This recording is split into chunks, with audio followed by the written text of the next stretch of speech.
people who just say like, you know, it is done. There's all these catchphrases saying like, it is done, and, you know, just live in the end or whatever. And I'm just going to fully explain it, because live in the end is actually, it means, there's all these, so there's a bunch of different phrases that mean live in the end, okay? And I'm just going to go over all of them right now so you know exactly what we're talking about. And then I'm going to go into the 3 steps on what exactly it is and how to do it, okay? We've got little clinger today. Stage 10 clinger. Okay, so she literally will like hug me for like hours at a time. So anyway, so the other phrases that also mean living in the end are being in the desired state, embodying the state of having what you want. Okay, I have notes here just to make sure I cover, like, get all the steps in, and also just notes in general. So embodying the state of having what you want, being in the Sabbath, which is generally like a Neville, generally like a Neville saying, right? And being in the Sabbath is just literally like accepting that it is done, right? So that's another way to say it. So these are all the things you may hear in regards to living in the end, and they all mean living in the end. Okay, so let's see, is there another one? Oh, okay, feel it real is another one. That one also means living in the end. It's just feeling the end as real. Okay, so being in your desired state, embodying of having the state, or sorry, the embodying of the state of having what you want, or just people sometimes just say embodying the state, and what they mean is the state of having what you want, but sometimes people abbreviate it and just say embodying the state. So all of the ones I just mentioned are all ways to say living in the end, okay? And it just simply means feeling as if it's done. And when Neville says feel it real, in regards to living in the end, or in regards to all of his teachings, all he means is feeling as if it's done, right? Feeling as if it's a finished thing, and feeling, you know, whatever the feeling is that makes you feel like it's done. It doesn't mean like feeling amazing and elated and always joyful, and because that's pretty much impossible, because we're humans. And like I've said in a previous video, in every state we have a gamut of emotions, right? We have a whole slew of emotions in every single state we're in. So even if we're embodying the state of living in the end, we're still going to have sadness, happiness, moments of just annoyance, whatever we're going to go through. We're going to be able to experience all the emotions in every single state. So even if you're living in the state of having it, you're still going to have a bunch of emotions. It's not like you're going to be happy all the time or elated or anything like that, okay? So just make sure that's one of the first keys, because a lot of people promote like just being happy all the time, and that's literally impossible, and it's not what we're talking about. So Neville really means living in the end as feeling it, and feeling it real as just feeling like you have your desire, basically. It's just like feeling like it's already done, and kind of being, the way I would say it is almost like relaxed about it. You're going to be more relaxed than any other emotion, you know.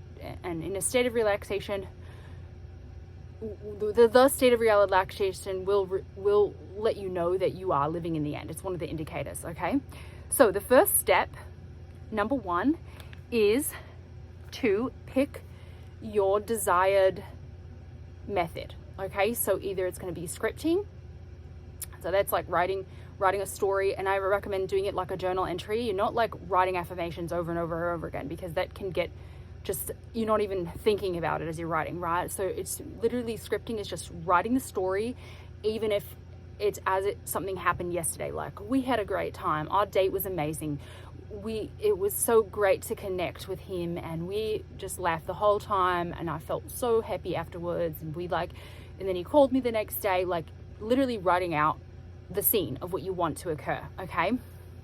So that's one way to do step 1. Another way is to affirm, everyone, I feel like you know what that is, just, repetitive, whatever thing you want to create. Let's say you want to create a date.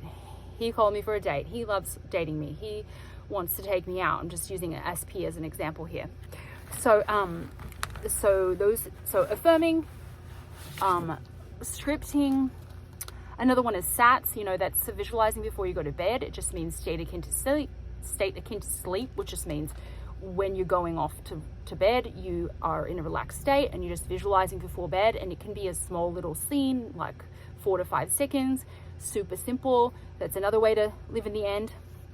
And I just imagine, you can also revise, sorry, I'm just referencing my notes, revise your breakup, and then add that in with visualization. Like in any of these techniques, you can actually use revision with any of the other techniques, and you can pick a combination of any of these techniques. Okay, so it's basically just picking the one that most resonates with you. Like you could revise the breakup and say like you never broke up, and then you can visualize being together, right? Like visualize being on a boat together, or visualize just a short little scene. So you can combine any of these, like even combining affirmations with the nighttime SATs, the visualizing. So SATs can actually happen at any time. Don't be thrown off by that. You can literally visualize at any time. It's just called SATs when it's at night. Okay, so pick any one of these or a combination of these, and then what you want to do is you want to do that in the morning, right when you wake up. Okay, so you're setting the tone for your day. So that's number one, step one. And you some people have booked coaching with me just to find out what methods work best for them, because I do I'm very quick at picking up on certain things, on how people learn and things like that. So if you need help deciding that, I offer coaching below. But that's number one. Okay, so you pick the one that you resonate with, or a combination of a few of them. Maybe you want to visualize and then you want to say your affirmations in a row or something, just 5 to 10 minutes in the morning. Okay, then the second step, you should do that until you feel like you're in the state. Like you got to feel like, okay, it is done, and even at the end of your visualizing or the end of your affirmations, you can literally say to yourself, it is done. It is done. So that you're not saying it is done in vain, because a lot of people do that and they just say it is done, and they're just repeating and someone else is saying, and they don't really know what it means. But if you can visualize and then affirm and kind of get into, you'll notice your feelings shift. You'll be more relaxed. You'll feel like content. Like everybody's a little bit different, but you can end your session, so to speak, with just it is done. Okay, and then the second step is to have awareness. And so the second step can include meditation too, because you want to set yourself up for success, right? So meditation, the only thing that I find, or the most valuable thing about meditation, is that it'll give you the awareness. Okay, it just gives you a simple awareness of your thoughts, and that's literally what you're doing. Just sit for 5 or 10 minutes, and this is a great way to accomplish step number 2. Is just, you can do it at the beginning of the day or just throughout the day whenever you feel like you need a moment, but just 5 minutes is enough. You want to observe your thoughts. That's it. Just observing your thoughts. You don't need to get rid of your thoughts. You don't need to banish your thoughts and exile them. You just think about what you're thinking about, okay? Just for 5 minutes, so you can get in the habit of doing it. Get in the habit of having the awareness to catch your bad thoughts. Okay, so number 2 is about catching your bad thoughts. So anytime you have thoughts that are not lined up with living in the end, you want to catch them, and you want to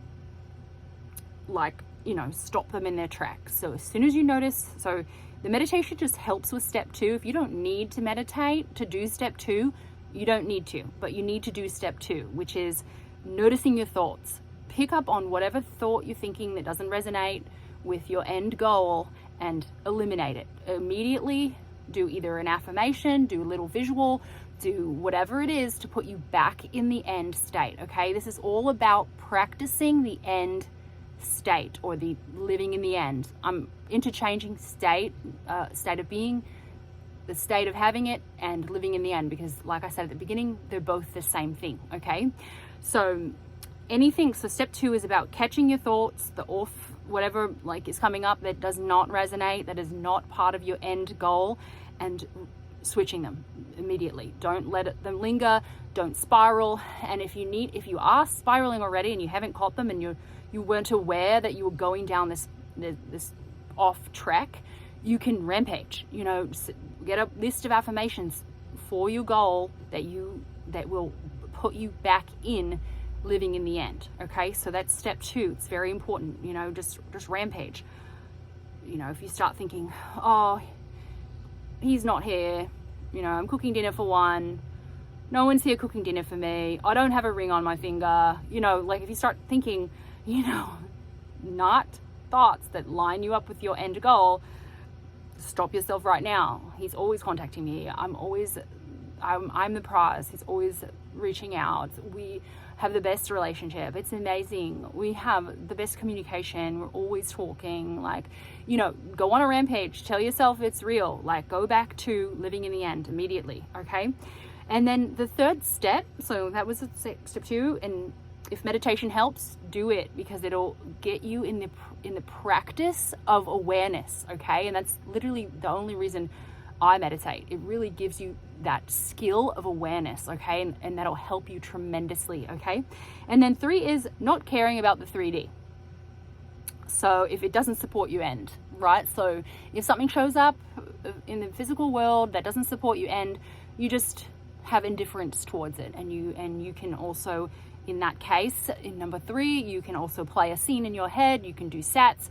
You can, in the middle of the day, you can do sats just by relaxing and visualizing for 5 seconds, repeating the scene until you feel like you're back in the end.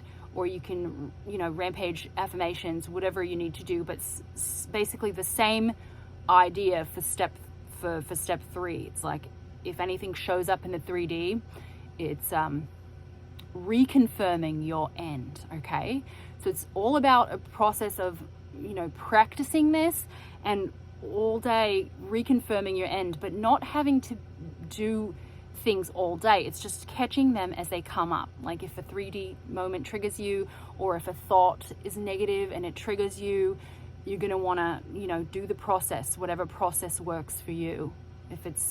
And in any given moment you could do, maybe you don't have time to do visuals, so you just want to do affirmations. You can pick the process that works for you in the moment as well. Okay, not just like deciding on one and only doing that one. You've got choices available in the moment. What's going to help me out the most here? And it's really about being your own guide, your own best friend, your own help.